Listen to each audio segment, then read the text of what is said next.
Chaque grande destinée, chaque retournement soudain, chaque restauration immense et intense est la fonction de plusieurs portes ouvertes. Paul, un apôtre de la foi, un homme de prière, un homme qui s'est donné au jeûne et à la parole, un homme qui comprenait la dynamique de l'esprit, le mystère du fonctionnement de Dieu, a dit « J'ai prié, j'ai travaillé, j'ai investi dans le royaume et il y a beaucoup d'adversaires, mais une porte efficace s'est ouverte. » Ce que Paul essayait de dire, c'est qu'il y a beaucoup de portes qui désirent s'ouvrir à moi, mais il y en a une particulière qui est grande. Monsieur, il y a des portes auxquelles un homme peut accéder, mais il y a une grande porte. Une grande porte est celle qui donne naissance à plusieurs autres portes. Il y a une grande percée que Dieu vous donnera qui sera le début de plusieurs percées. La Bible dit que David est arrivé dans un lieu appelé Pérez. Il avait besoin que le siège soit brisé et c'est là que Dieu est descendu sous l'apparence d'un homme et a secouru David. David a dit « Ce lieu s'appelle Baal Pérez ». Baal signifie maître, Pérez signifie percée ou jaillissement. Paul disait donc « J'ai vu beaucoup de percées, mais à cet endroit, j'ai vu une percée maîtresse ». Il existe plusieurs clés qui ouvrent une porte, mais il y a une clé qui ouvre toutes les portes. On l'appelle le passe-partout, la porte comme point de transition. Vous devez comprendre le mystère des portes. Les portes sont des atouts, des points de transition. Quand un homme veut passer de l'extérieur vers l'intérieur pour jouir de l'intimité, cela s'appelle une transition. Les portes permettent la transition, les portes sont des atouts et les portes initient aussi des sorties. Quand un homme veut quitter un royaume particulier, ou un niveau où il se trouvait pour passer à un autre niveau, c'est une sortie. Si vous en avez assez d'être au même endroit, assez d'être lié par le joug et les luttes de la pauvreté, Dieu veut vous faire passer à un autre niveau et cela signifie que vous avez besoin du mystère d'une porte. Paul disait « Je sais que la porte est ouverte, mais à cette porte il y a beaucoup d'adversaires. » Combien d'entre vous croient en Dieu pour que des portes s'ouvrent? La Bible dit dans Actes 16, verset 26, que lorsqu'ils eurent prié, la prison fut ébranlée, toutes les portes s'ouvrirent immédiatement et les liens de chacun furent déliés. Dans Apocalypse, chapitre 4, verset 1, il est dit qu'il y a une porte ouverte dans le ciel. Même le ciel a besoin que des portes soient ouvertes. Le psaume 78, verset 23, parle de portes ouvertes même au ciel. Une vie sans porte est une vie inutile. Identifiez l'adversaire, Satan derrière le diable. Paul disait que ces portes ont de nombreux adversaires. Une porte représente une opportunité ou une transition vers votre prochain niveau. Nous allons identifier des individus spécifiques par leur nom dans les Écritures qui se sont opposés aux portes de certains hommes. Chaque fois que vous voyez une opportunité résister, confronter ou entraver, cela signifie qu'il y a un adversaire debout près de la porte et cet adversaire peut être quelqu'un que vous ne connaissez même pas. Regardez Jésus dans Luc chapitre 4. Au verset 2, 3 et 4, la Bible dit que le diable est venu le tenter. Mais quand Jésus a répondu, il a dit « Satan, retire-toi de moi ». Il n'a pas dit diable. S'il y a une personne ici avec un grand pagne ou un mouchoir, venez. Courage, viens. Si j'essaye de bouger, arrête-moi. Vous pouvez toujours me voir, n'est-ce pas? Si j'essaye de bouger, bloque-moi. Maintenant, Satan, celui-là, on ne le voit même pas du tout. Ce que j'essaie de vous montrer, c'est que si vous étudiez Luc chapitre 6, verset 17, Jésus dit « L'un de vous est un démon ». Ce qui tentait Jésus était une personnalité. Jésus a discerné ce qui parlait derrière le diable. Il y a beaucoup de démons, mais il n'y a qu'un seul Satan. Derrière l'opération de nombreux démons se trouve un Satan. C'était une personnalité possédée par Satan qui apportait la tentation. Certains d'entre vous pensent que c'est le diable lui-même qui est apparu physiquement à Jésus. Non, s'il était apparu ainsi, Jésus n'aurait pas eu de conversation avec lui. Ce devait être une personnalité proche que le diable a possédée. Jésus a compris que derrière cette personnalité se trouvait Satan. Aujourd'hui, il y a des portes devant vous et il y a des gens qui font mine de se soucier de vous, mais ils sont les adversaires derrière votre porte. L'ennemi interne, le mystère de Rhodes.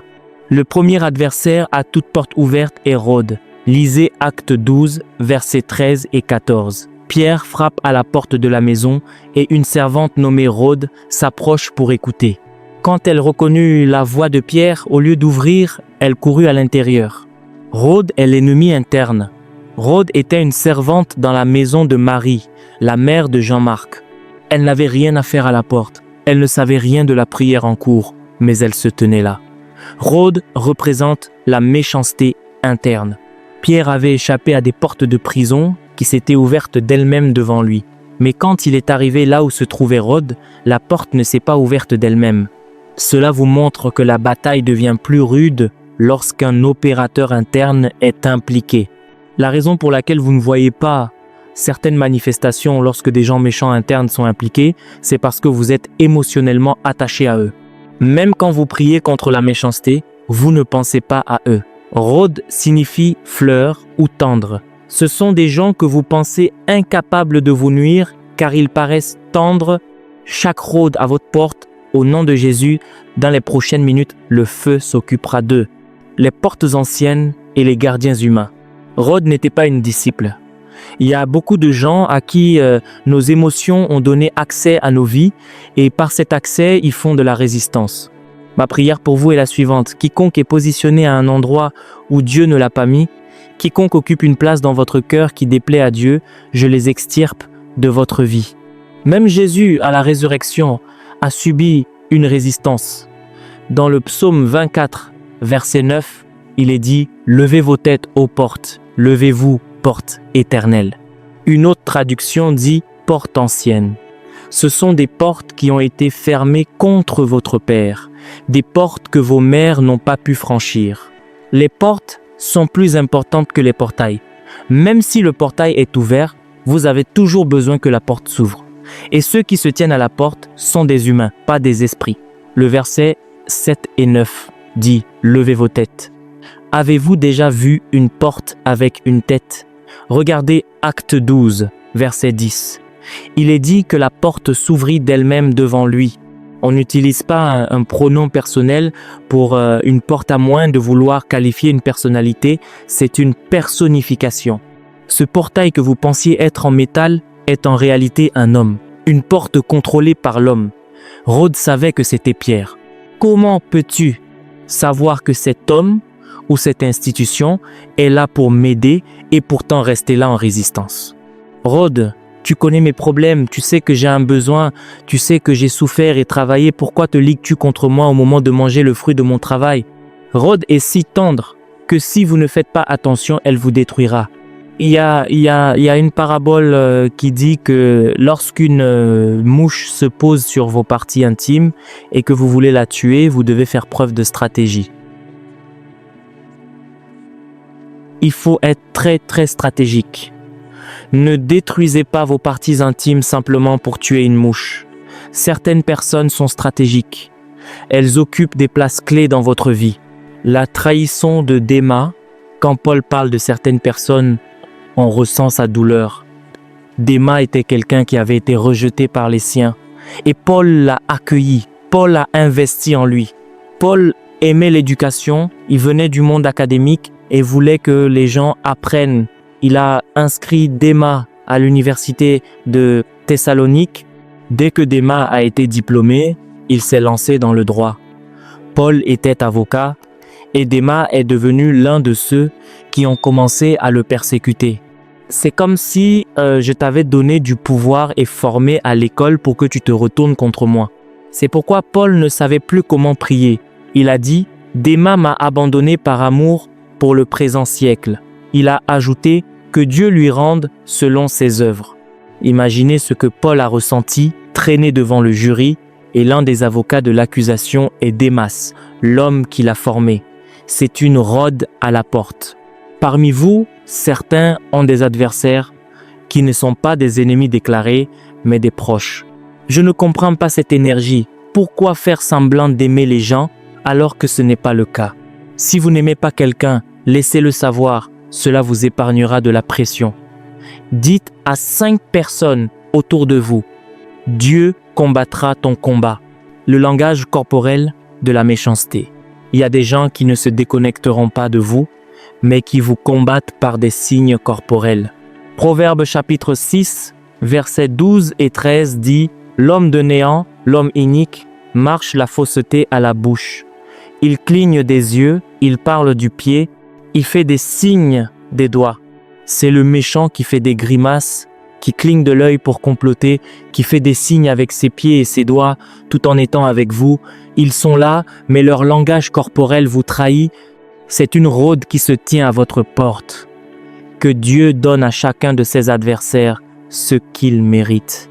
Les portes closes et l'esprit de rejet. Dans Actes chapitre 21, verset 30, quand ils ont chassé Paul de la ville, la Bible dit qu'ils ont fermé toutes les portes. Les portes fermées sont synonymes de rejet. Quand un homme porte l'esprit de rejet, même ce qui fonctionne pour les autres ne fonctionnera pas pour lui. Derrière cette porte close, il y a un adversaire. Le deuxième adversaire, Sion, est l'esprit du cercle. Le livre du Deutéronome est comme un duo, une collaboration avec l'Exode et le Lévitique pour répéter et expliquer la loi. Dans le Deutéronome, chapitre 2, verset 30, on nous parle de Sion. Les enfants d'Israël avaient erré 40 ans dans le désert, ils avaient conquis des territoires, mais arrivés au bord du Jourdain, Sihon, roi de Hesbon, ne les laissa pas passer. La Bible dit que Dieu avait endurci son esprit pour le livrer entre leurs mains. Le deuxième adversaire à votre porte ouverte est Sihon. Le nom Sihon signifie un cercle. Savez-vous que beaucoup de gens vivent dans un cercle?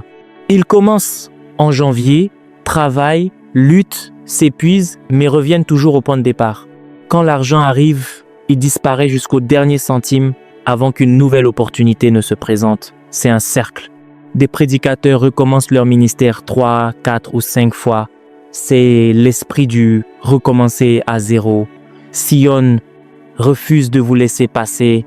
Vous promettez de ne rien toucher, de simplement traverser, mais il bloque le passage. C'est un adversaire dont le rôle est de manipuler les circonstances pour vous ramener au même endroit année après année.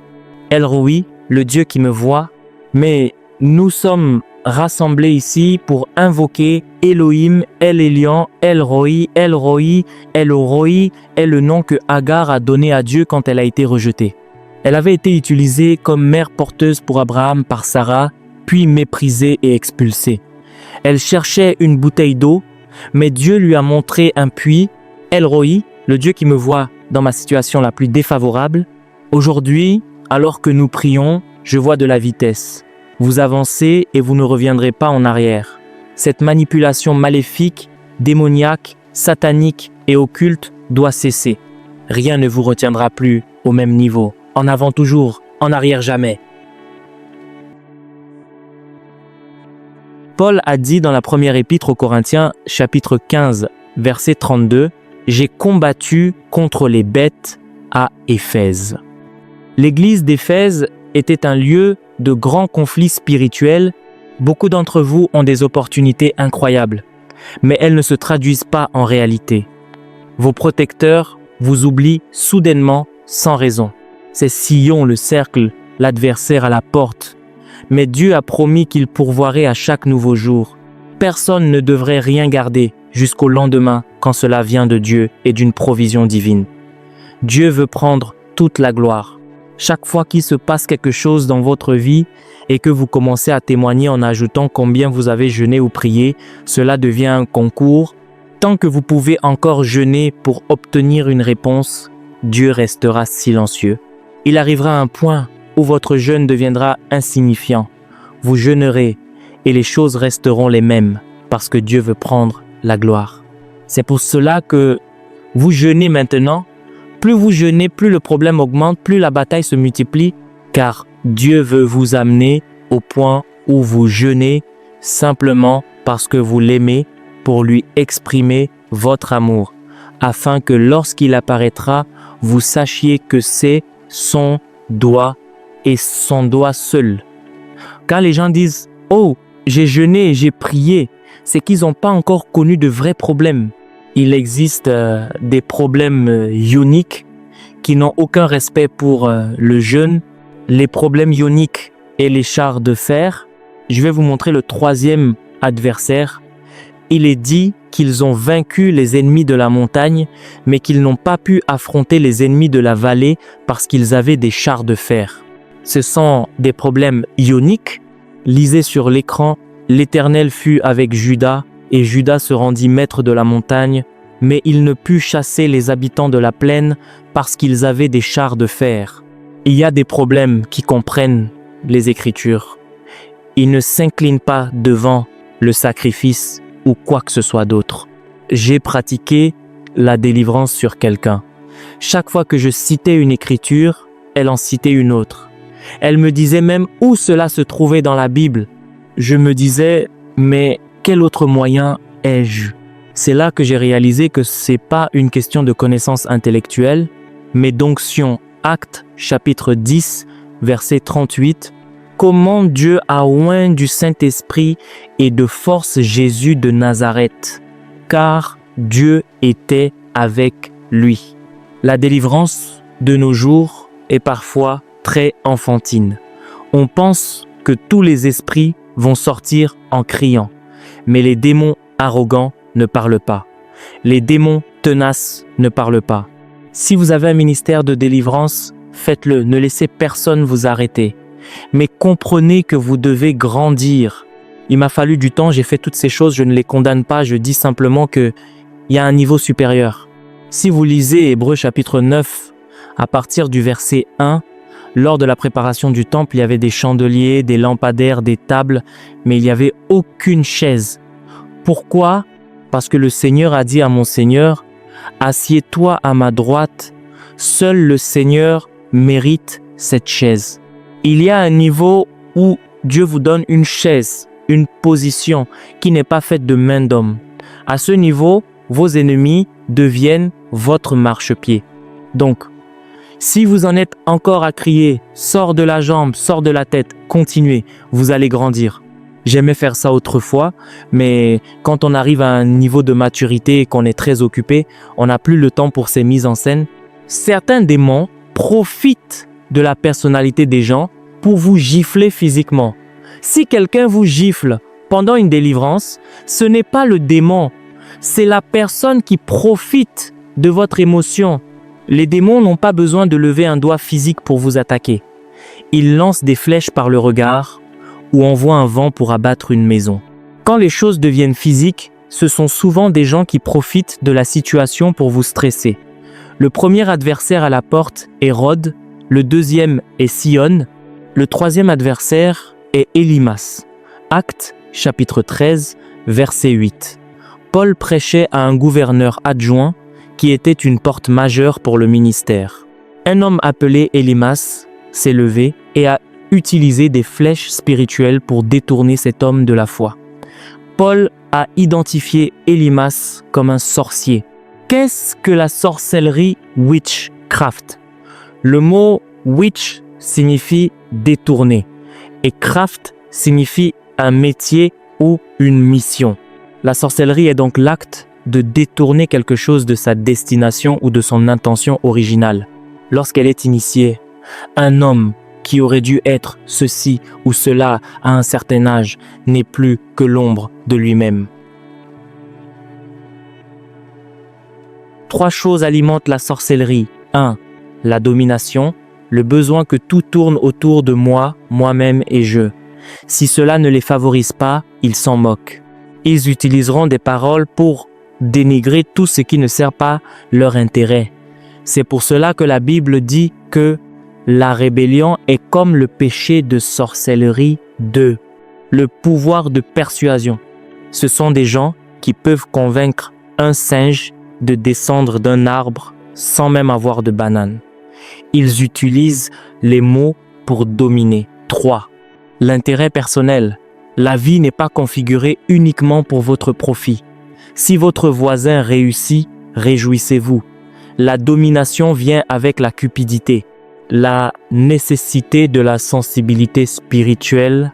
J'ai entendu l'histoire d'une employée de maison qui a empoisonné sa patronne simplement parce qu'elle avait vu beaucoup d'argent dans l'armoire. À 18 ans, elle prévoyait déjà de voler et de s'enfuir au Ghana. Une autre histoire raconte qu'une organisatrice d'événements a été tuée par son chauffeur et son assistant après avoir vu qu'elle avait récolté beaucoup de dollars lors d'un anniversaire. C'est pourquoi vous ne devez pas être émotionnel, mais sensible à l'esprit. Arrêtez de vous disputer sur les Écritures pour savoir qui a raison. On peut tout savoir sur Dieu sans connaître Dieu. La preuve de l'intimité n'est pas l'exactitude scripturaire, c'est le brisement. En mai dernier, j'ai eu une rencontre qui a radicalement changé ma vie. Mes vêtements, mes paroles, mon tempérament. J'ai abandonné mes costumes coûteux parce que j'ai compris que Dieu n'a pas besoin qu'on le défende. Osa a essayé de défendre l'arche de Dieu et il est mort. Dieu est tout-puissant, il se défend lui-même. Elimas, c'est la sorcellerie. Et ne pensez pas seulement à une vieille femme dans un village avec une jarre sur les hanches. Aujourd'hui, la sorcellerie porte parfois des costumes et des cravates.